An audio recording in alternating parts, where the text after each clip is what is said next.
Spaff, thanks for joining us. I'd like to introduce Gene Spafford, Professor Emeritus with Purdue and the Sirius program there, has been in the industry and served a very meaningful role over the past, I don't want to say a few decades, but I think it's been a while that you've been out there doing things. And I'll be talking about that. And thank you for that. I'm really glad that you were able to join us today as well and share with our audience. So without any further ado, I will let you and the audience interact. Go right ahead. Thank you, John. Well, hello there, everyone. Sorry I'm not able to be there in person. I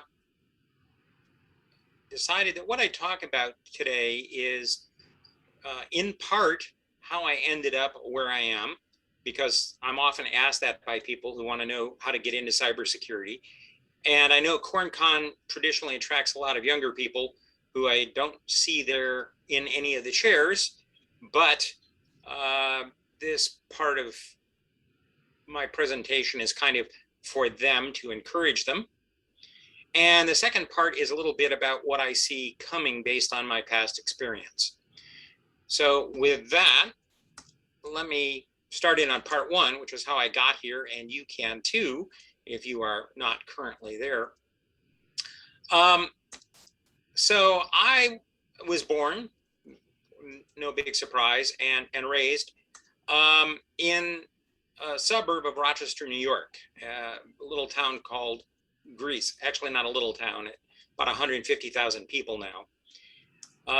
My younger sister also there, and coincidentally also has a PhD and served for a while as a college professor. My father was an accountant and a World War II veteran. My mother was a lifelong school teacher. I had an uncle working at NASA and an uncle who taught business administration at the schools in Rochester. So I had a surrounding that was pretty much scholarly in nature, devoted to learning, and that had a big impact on my my own interests. For those of you who don't know where Rochester is, it's on the shores of Lake Ontario in New York State, and the town of Greece is to the west of the city of Rochester, also bordering along Lake Ontario. My K through 12 wasn't really all that unusual than a lot of other people. It was public schools, nothing special. I was, however, not like a lot of the other kids there, in that I was really good at math and science, and not everybody was. If you think back to your own school experiences, for some reason, many people just don't seem to get math. Maybe they tell themselves that they don't like it, or their parents don't like it, but I found it very natural. I was terrible at sports, and I guess people who are good at sports could say the same thing there, that it seems very natural and they don't understand why people like me aren't good at it. But there were a number of reasons there that I don't think I fit in at all. So I spent a lot of time reading, read all kinds of books, history books, science books, a lot of science fiction, starting from a very early age. And when I was there, I got into an experimental computer programming class in 1972, learning how to use Fortran on punch cards. I was lucky in that regard. Unlike modern curriculum, modern schools, where computers are everywhere, there was a computer that was at the Central School District office, and we had 1 hour a day where our programs could be run. So we coded them on punch cards, sent them over, and then a week later got the results back. Definitely not real-time computing. Because I didn't stand out and I wasn't much good in sports, I had to develop a sense of humor to keep from getting picked on, and I won't say beaten up. It wasn't quite that stereotypical. Generally, that was not the case, but there was a lot of teasing and a lot of bad behavior to those of us who didn't quite fit in as other students did. And that included socially, not having a girlfriend at the last 2 months of high school. So my high school background may not be very different than many of you in the audience. However, one of the things I did in my spare time was I got certified as an emergency medical technician for the state of New York. At the time I got my certification, I was the second youngest person to ever do that. I had pursued this because for a while I was thinking about maybe I would have a potential career in medicine because I sort of was interested in that. It turns out I learned through the process of being an EMT and volunteering that I would not make a good doctor, primarily because I was not able to emotionally distance myself from the people that I was assisting. And that was a good thing to learn then before I decided to go on and do any college training. I ended up graduating with a few good friends, 3 of whom I'm still in touch with 50 years later.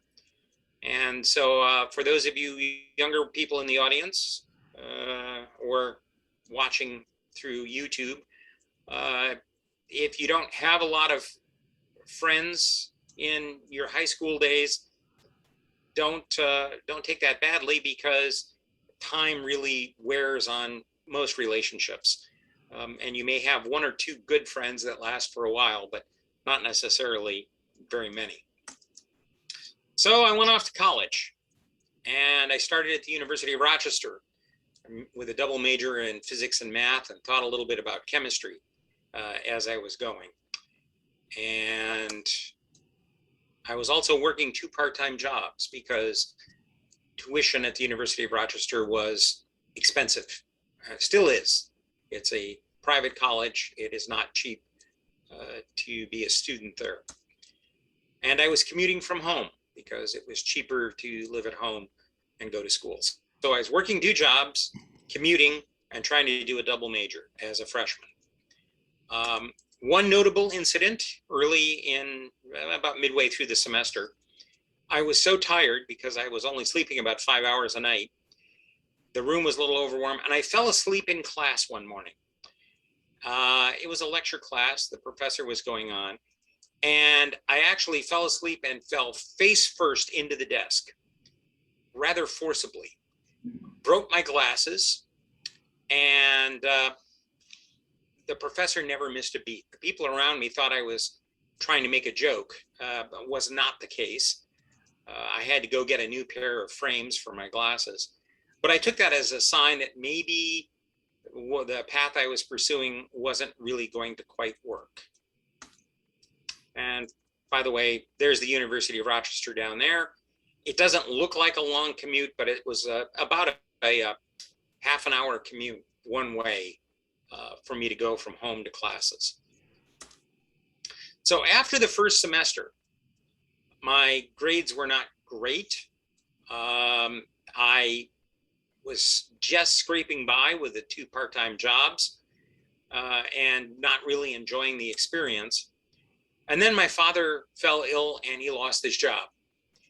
At the same time, my sister was in her junior year in high school, and the economy had entered a recession. So this was not a good time for my father to be out of work. So I took a leave of absence from classes. I decided that really wasn't the way I wanted to go. And I decided I would seek a job that would help the family, particularly my sister, to enjoy her last 2 years of high school, as well as to help the family get by. After some searching, I found one as an assistant manager of a car wash. And I had an advantage with this because one of my part-time jobs was working at a car wash. Not a great job, either working at the car wash or as an assistant manager, because an assistant manager, if you ever are offered that position, is basically the person who has the responsibility to do everything that no one else wants to do. So it wasn't a great job, but the pay was regular and I could get overtime if I wanted. And so I took the job and proceeded to spend the next year and a half, 2 years at that job. And that was way over here in a town called Irondequoit, down the street from Xerox Labs. And that was also about a half an hour commute one way. So at the car wash, I actually learned some valuable lessons about management because I had to deal with a number of people who worked there. I had to balance schedules and their particular skills and be able to persuade them to do things they didn't necessarily want to do and I didn't want to do. I experienced a number of things that someday I may build into a book because they were funny. But one of the real advantages that I had lots of time to read and study independently. We didn't have a lot of traffic many months of the year. And so while waiting for cars to come in, I could read. And I kept a list. I read over 50 books in 18 months, including a number of textbooks for classes that I would have taken had I stayed in school. The whole experience really reinforced I didn't want to do a job like that. And reading all the books had given me ideas of things I might want to do. Well, while I was working there, college opportunity number 2 came along. My sister graduated from high school and was interested in a program at the State University College at Brockport, part of the SUNY system. It was a program called the Alternate College, and now called the Delta College. It was a program financed by the Carnegie Endowment to find a way for students to finish an undergraduate degree in 3 years. And it's still running there. This was very, very new at the time, although a number of places have now adopted it. So I drove her out to the meetings, and because I didn't have anything better to do, I sat in on them and got interested in the program. I applied and was accepted, and so was she. So the two of us started off as freshmen at the same time in the program there at Brockport as a commuting student, again, to save money by commuting from home. This was more affordable, however, because it was a state school and I didn't have to work 2 jobs. While I was there, I rediscovered computing in one of the classes that I hadn't really done anything with for about 5 years, and realized that I really enjoyed it. I was really interested in it. So much so that the people at the computing center gave me a position as a helper in the computing center to keep me out of trouble, because I was very interested in doing things that weren't part of any of the classes. And sometimes they didn't exactly mesh with what the people running the computing center wanted done. And just to complete the idea of pictures, that's where Brockport was in relation to where I live. And that was about a 35-minute commute each way. So I finished in 3 years with a double major in math and computer science. Helped along in large part by all the books I'd read, I was able to test out of a number of courses. And at the time, my girlfriend of 4 years had another year of undergrad to finish. And so that sort of created a window there where I had to figure out something to do until she graduated. I had an interested employer, Prime Computer Corporation. Doesn't exist anymore. A few people still remember it. They made some very interesting computer systems. And while I was an undergrad, that's what I used, and came up with a number of bug fixes and programs and things that got them very interested. They wanted to hire me, but when I said I needed a year before getting hired, they suggested I go to grad school and then they could hire me as a senior engineer, which sounded like a great idea. So I applied to Georgia Tech for a master's program because, first of all, they had Prime computers and were well known for work in the area. And second, my advisors were willing to write letters there. I also applied to a few other schools, but I ended up, when they accepted me, I couldn't afford based on the financial aid they gave me, or they were too far away. And Georgia Tech actually offered me a fellowship. So that's where I went, down in Atlanta, which is not a commute. It was a trip during spring break and Christmas break.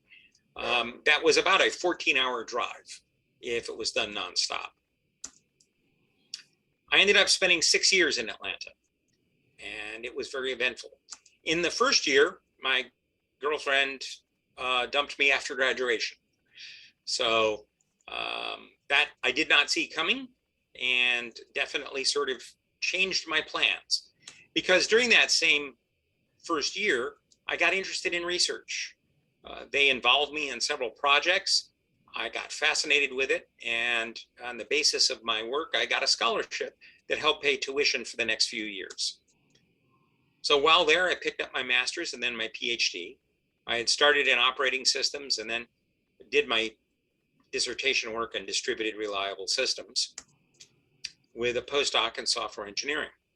None of that was in security, although it was all related because operating systems, distributed systems, and software engineering all touched on aspects of security at the time.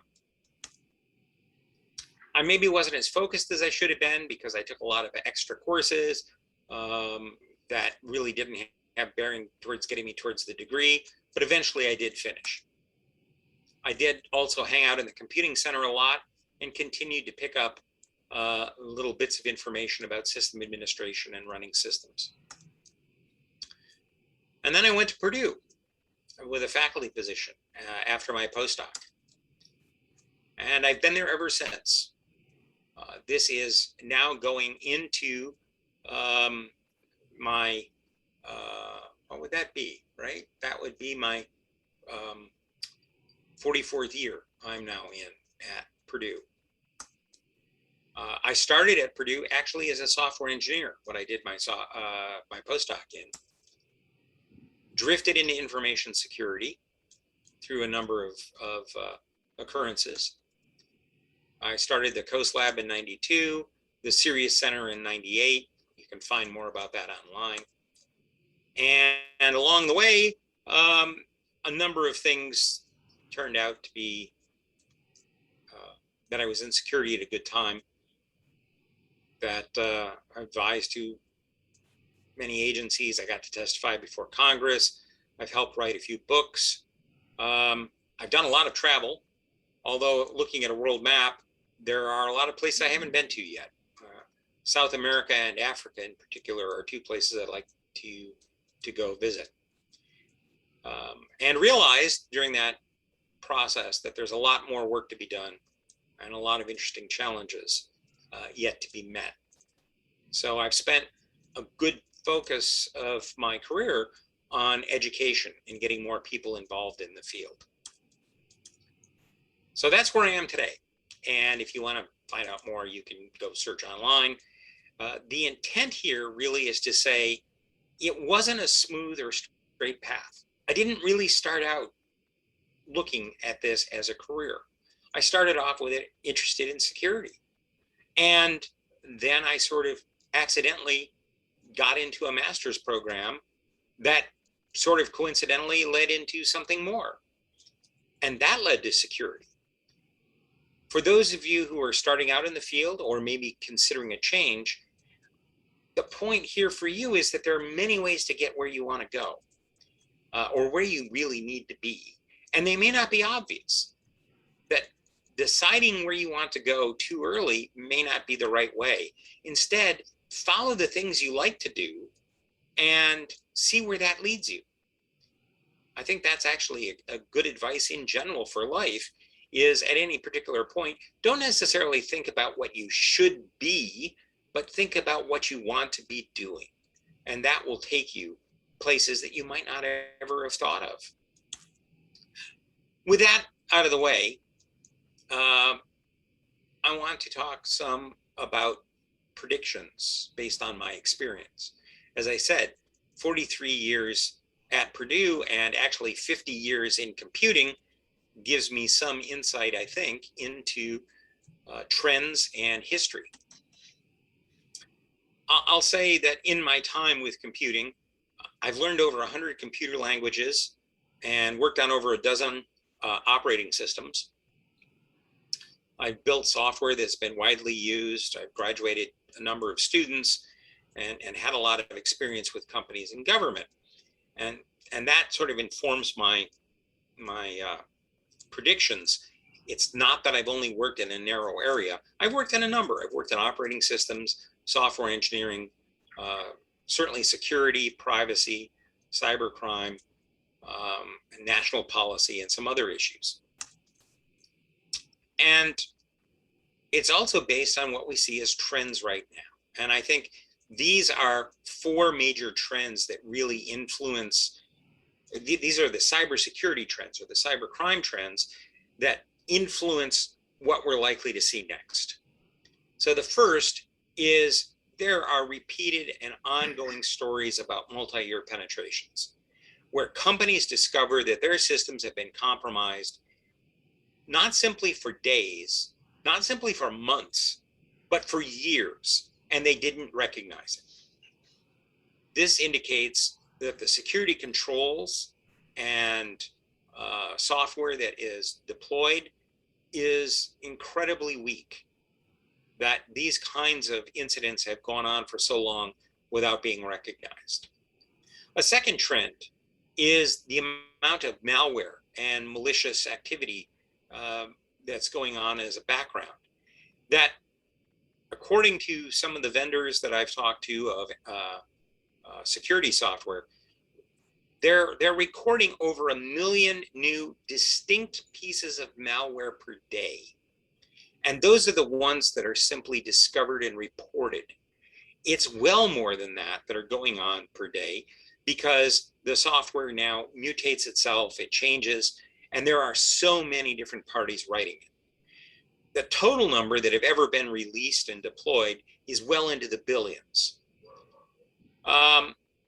About 90% of successful detected attacks are made through unpatched vulnerabilities. These are vulnerabilities that are known. These are bad practices that are known. And yet, the proper defense, the proper fixes have not been put into play. And as a result, those systems are fairly easy to break into if you wanted to. That goes really in part along with the first point, that known defensive measures simply aren't being deployed. And of course, the rise of ransomware, where the victims are basically subsidizing the attackers. And we have done an incredibly poor job there of shutting that off or shutting that down. And as a result, there is great incentive for repeat and larger versions of ransomware to be distributed and to increase how much money is going to flow to the criminals. So taken together, this is kind of a depressing scenario of where we are. But I think these are four trends that are really influential in what we're seeing. It also is in a context where I think too few people who work in the field really understand and have taken to heart how fast the technology is changing. Say 50 years that we've gone from the first transistorized, well, that's actually 45 years. No, 55 years. The first transistorized mainframe was 1958. And that was very revolutionary at the time, now down to where we have very small embedded sensors. We're all carrying around multiple computers on our persons. Incredible rate of change. But for those of us who work in this field, unless we really force ourselves to stop and step back, we don't really think about how rapid that change has been and how significant it has been. But compared to other sciences and technology fields, this is largely a very, very young field, because it's only been a formal science for about 50 years. If you compare that to physics or chemistry, to civil engineering, to medicine, all of those are much, much older and don't develop anywhere near as quickly. But if we do look to the past, the future may take on a slightly different cast. The past really does help inform the future, because the past in part is defined where we are now. That a lot of the software that we have now, a lot of the systems we have now were designed the way they were because hardware used to be expensive. For a long time, if we look at this range here, it wasn't really until about 2000 that software costs began to dominate hardware costs. And what we could build was governed more by the software than it was by how expensive it was to custom build the hardware. The capacity of storage, communications, and processing back during the 60s, 70s, and 80s governed a lot of the algorithms and the mechanisms we used, because we simply were limited as to how much information we could transmit or store. The von Neumann architecture governed a lot of what we have done in security because of the fact we had to reuse the architectures, we had to reuse the memory, and that governed a lot of how we built systems. And compatibility has become a millstone around our necks, metaphorically, because now when we build new systems, they have to be able to run the old software. And that means we have to accept the old software with all the decisions that were made, some of which trace back 50 years, and all of the bugs and limitations of the software that may go back 50 years. But think about the changes. Back in 1958, a computer of modest size cost in the tens of millions of dollars and took up a big room all by itself, plus a huge amount of air conditioning to run. And it took a team of people to keep it maintained and running. Go forward 25 years, and now we still have something that occupies a room and incredible air conditioning, but it's a supercomputer that also doubles as a nice bench arrangement if you're waiting around for your processing. But these were the supercomputers that still cost tens of millions of dollars, but were thousands, if not hundreds of thousands of times faster and more capable than 25 years before. 25 years later, we have iPhones and Android phones that two of these have more processing power and memory capacity and storage than the supercomputers of 25 years before that could only be afforded by national agencies. That's really an incredible change in capability, and yet we haven't really come to grips with how that could change some of how we do computing and cybersecurity along with it. Along with the change in processing power is the change in density of storage. This approximate ratio that I describe here has been ongoing now for several decades. And basically, at any point, if you were to look back at the internet of 10 years ago, you could take the entire contents of that internet, all of the research papers, all of the blogs, all of the cat videos, and you could store those on about 50 commodity PCs in a good sized room with commodity disk. And 20 years ago, if you looked at all of what was on the internet at the time, that would currently fit today on a single PC with a large disk.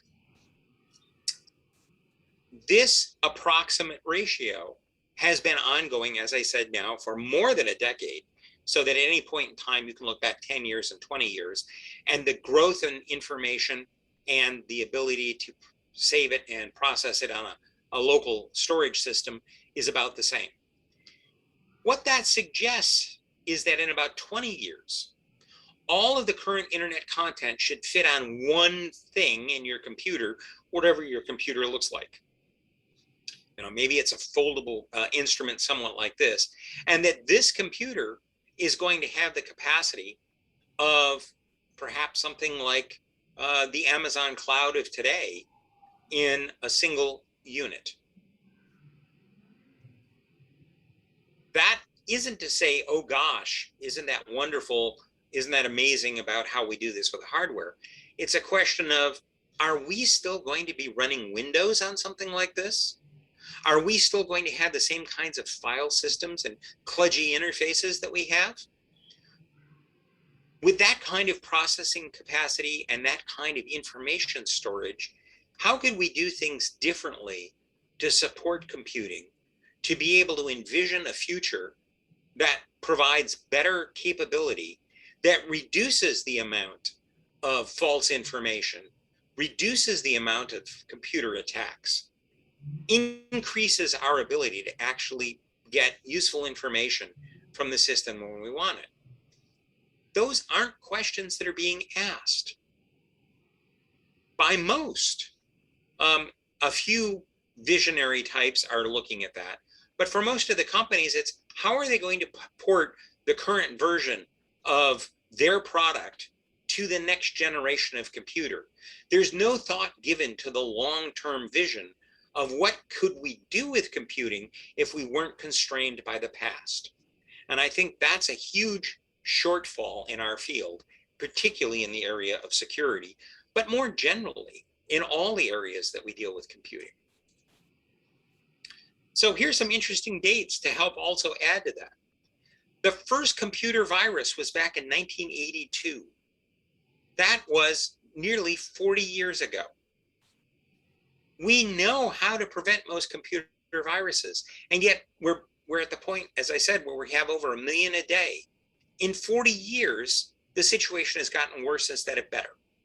The first computer worms were back 1988, 1989. And again, still we have problems with these. The World Wide Web was invented in 1990.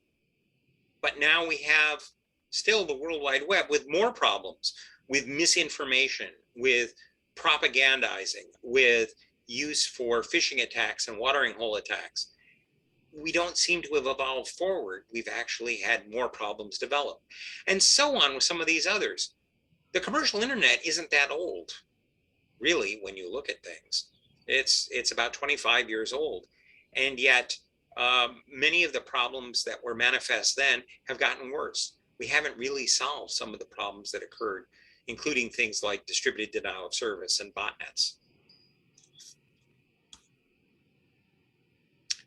Fundamental problems that we've known about for decades are still present in modern systems. And in part, that's because of commercial pressures and lack of prioritization. Correctness means that we specify what something will do, and we can check against those specifications. Security additionally says that it will do what's correct and nothing more, and we can check against those specifications. But we gave up on specifying software decades ago, outside of a few realms such as in nuclear power and avionics. And we knew, this was from '85, a system that's not specified can never be wrong, it can only be surprising. We don't really have security problems, we just have surprises, because no one's ever really specified what the software was supposed to do in fact. And as a result, it wasn't built to a set of specifications that allowed us to determine if it was functional or secure. If we can't define and design software well enough, we're going to have a problem. As a result, we keep adding things to software, and the complexity of the software we have now is simply overwhelming. We haven't specified it, we've added too many features, it introduces too much compatibility, and we just are drowning in the complexity. It's a loop, and we're stuck in the problem, and legacy is a big part of it, where we get new ideas for software, we build them. We deploy that new software. Systems get slower because we keep adding new features. So new hardware is designed, it's faster and has more memory, we deploy it. Now with all that extra capacity, we get new ideas for new software. And again, gets built and deployed, and we continue in this cycle. We don't break out of this with entirely new hardware designs and entirely new software designs because it simply isn't economically feasible. This leads to us avoiding investigating fundamental issues, such as, is a von Neumann architecture the best way to build things, for example?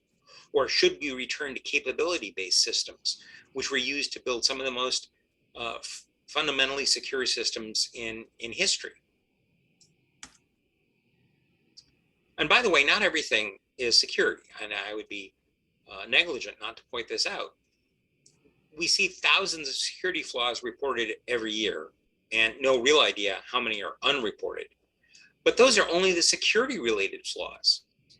How about all the other flaws that are in software, many of which don't get reported or don't get fixed? How do we respond to those? And why are they there? The answer is usually we trigger the bugs or we penetrate and patch. Our approach to maintaining systems is through patching. And this is not particularly a good system. It is beginning to show its strain, some real strain, because we can't get the patches out quickly enough to prevent attacks.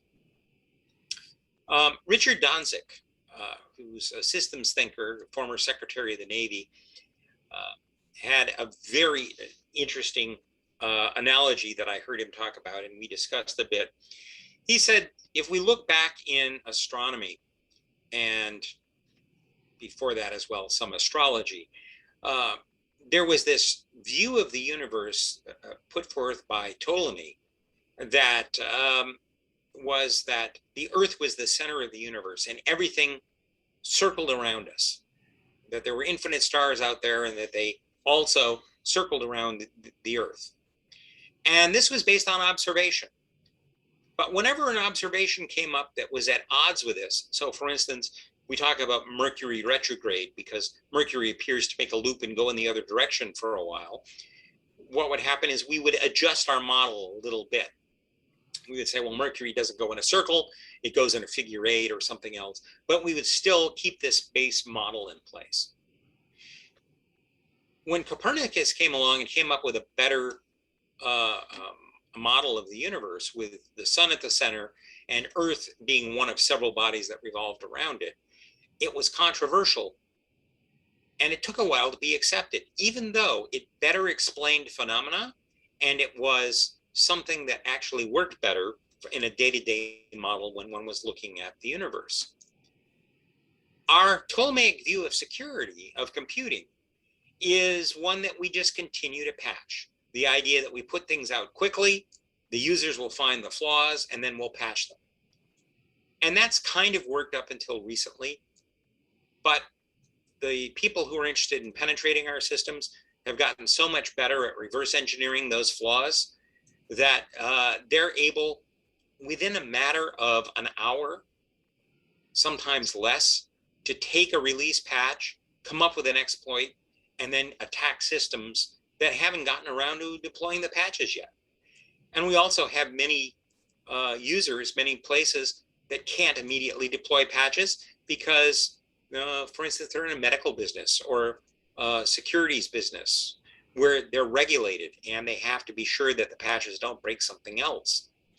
So the Ptolemaic view is breaking down. The Copernican view that I put forth, that others put forth, that we should really sort of rethink how we are doing computing, isn't appreciated because it costs money. And it may not serve some government interests because it would make systems much more secure. But the fact that it would change how we do computing, to reevaluate how systems are built and deployed, to get away from having patches as the primary means of defense, simply does not resonate well with most organizations because they don't have the staffing nor the budget to be able to deal with what it would really take to deploy systems that are secure from the start.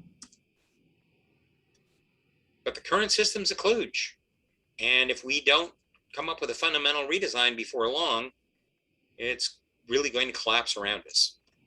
Gaps are showing now, as I mentioned, with gaps in patching and other aspects of this ecosystem that we should take as warning signs. So let me give you some what next. I've already mentioned these are all the current marketing trends, right? More processors, more data, AI, which I'm describing as threat or menace, because it is being portrayed as the fix for so many things, sort of like blockchain. There's the low cost of entry for new systems using legacy software. The market continues to stress the wrong things, add-on rather than architected, shiny things like blockchain and AI, more use of networking, right? 5G, we're looking at 6G as a research topic, and even people are writing now about 7G. There's a big erosion of privacy because of big data and collection of data, and governments are seeking greater control over the way the computing is used, and that includes more access to private data. So these are all trends that are going on right now. Against that, we have organizations who are putting out more platforms that are networked and sharing and collecting data. Refrigerators, drones, automobiles, self-driving and collecting. We have all of these systems with embedded technology where security is an afterthought. Privacy is seldom considered at all. So if you have a smart refrigerator that is keeping track of when you open the door and what foods you buy, and has any of that stored locally, it probably doesn't have much in the way of protection, so that that information isn't shared not only with people who might want to use it for bad reasons, but for advertising. It may even be built in that it's shared for advertising, and that's a reason that the vendor puts it in play. This is a problem that's only going to continue. We are seeing now with processors embedded in nearly everything. We are seeing them embedded in healthcare equipment, home appliances, and virtually everything else. And they're being networked with 5G, 6G, and beyond to communicate and share information. That's a major threat, and it needs to be thought of as such. AI, as I mentioned, we have too many people trusting AI too much, or trying to put too much value on it. We're already seeing attacks on AI systems that we don't understand, because AI systems are producing results. We don't understand how they got them. The goals of attacking AI are to contaminate the data, or to give it the wrong inputs, to influence the results, or to disable it, or even hold the AI systems for ransom. The people developing these AI systems are not thinking about this as fundamental issues in their design. We have a group of people who are thinking about security in AI, but they are not the ones designing the base systems. We need everybody who is working in this realm to think about AI and to possibly put a pause on where some of it is being deployed until they're able to come to terms with, is the AI explainable? Do we know what it's doing? And do we know how to prevent it from being contaminated and attacked? The same is true with OT, operational technology systems, and industrial control. Most of the control systems that are out there are being deployed because they replace trained human operators, and they're cheaper, therefore, to run. But they're poorly protected. We don't have a lot of checks in place to make sure that they're getting the correct results and taking the correct actions. We're not protecting them against intrusion and road control. And we're putting them in charge of things like our power transmission, our transportation, our factories, and communication systems, and more. This results in things such as the Colonial Pipeline attack, where we were worried that a major part of our infrastructure was going to be damaged. And they actually had to take it offline because they didn't have confidence in their controls to keep it from being damaged. Think about that now for our power grid, for our financial system, our factories, our chemical plants, our communication systems, as we have here, radar, GPS, and more. Our storage is another issue. As it gets cheaper and larger, there are some reasons why people are moving more to the cloud, but that actually puts it into an environment where we have less visibility and control than if we had it local. And that information is so cheap to store, we seldom forget. As a result, we have information that collects that's old, that's wrong, that's out of date, that's embarrassing, and it's still out there, some of which is still being used. as part of these AI and big data algorithms. And that's a problem. Europe's right to be forgotten law sort of touches on this, but not completely. Several years back, when North Korea attacked the Sony systems over the movie that had been released, one of the things they did was get personal information for thousands and thousands of users who had at one point been customers of Sony, but had long since discontinued their membership. But their financial and personal information was still on file, because Sony, like with many firms, found that it was cheaper to simply buy new storage rather than to go through and delete the old information and to curate it. That's happening now with cloud providers and other businesses. All that information is just going to outlive us, possibly including errors. And when it gets recombined, those errors get back into the system. It's not just a matter of someone introducing false information, it's a matter of the system getting false information and old information on itself. Monetizing the hack, as I said, ransomware. Extortion is becoming really easy. Extortion as a service is out there. On the dark web, for a small amount of money, you can license or lease extortion software, phishing software, along with ransomware that you can then deploy to targets. For a cut of the amount that you recover, that goes back to whoever wrote the software. It's a thriving business, and they're operating in places where law enforcement doesn't reach. This is going to be a case for other kinds of malicious behavior, such as, we've seen it for DDoS, but various kinds of fraud and identity theft also are beginning to get into more crime as a service. And if ransomware isn't enough to scare you right now, think about what people are talking about for smart cities, where an entire city has interconnected and intercontrolled computing, and what happens when a city is held for ransom by one of these transnational organizations that really doesn't care that they're inconveniencing people, just as they currently don't care that they're shutting down hospitals or schools or police agencies. How much are they going to extort a city for? And how many thousands or more of people are going to be hurt or inconvenienced because of it? So overall, our near future is going to be more challenging. And it's easy to extrapolate from trends like these. I encourage you to do it yourself. Step back, and instead of thinking about what you're working on today, look back 10 years and sort of extrapolate where things are likely to go. We're going to see more systems in more places with more connectivity. It's going to be cheaper, so more people are going to want to put it out. And because the hardware is cheaper, they're going to want to have cheap software. So that means they're going to use what's already out there.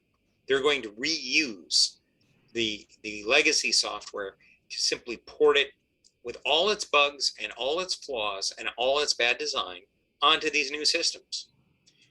The criminals are gaining more experience by the day. They are building more sophisticated systems by the day. And they are not constrained by some of the same issues of budget and law that the rest of us are. They are ahead of us, and they are going to continue to be ahead of us as long as we continue to use the old, flawed systems.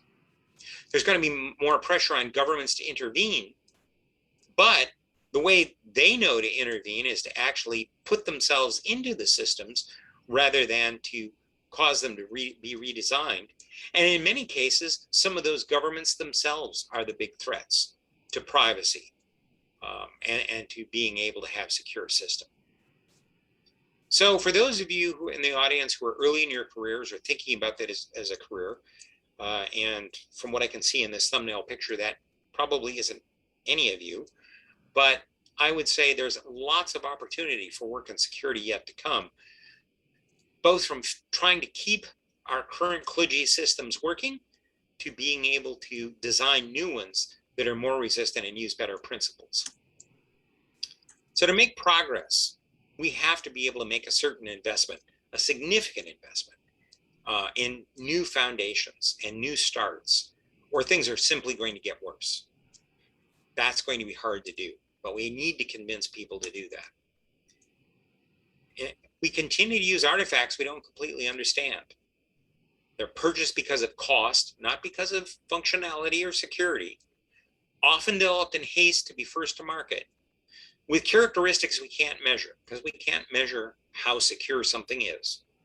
If we don't know what security is, we don't know what the features are, we certainly can't measure it. And they have a long history of flaws.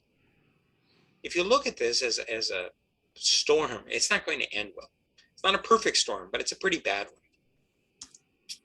So I would say we need more eager, aware people to move the field in the right direction. And that's going to take all of us. So if this is an area that you're interested in or you're currently working in, good for you. If it's one you're thinking about, you might want to move into, great idea. And with that, I think I have 10 minutes or so for questions. So thank you very much for listening in here. And let's see if anybody has some questions I can respond to.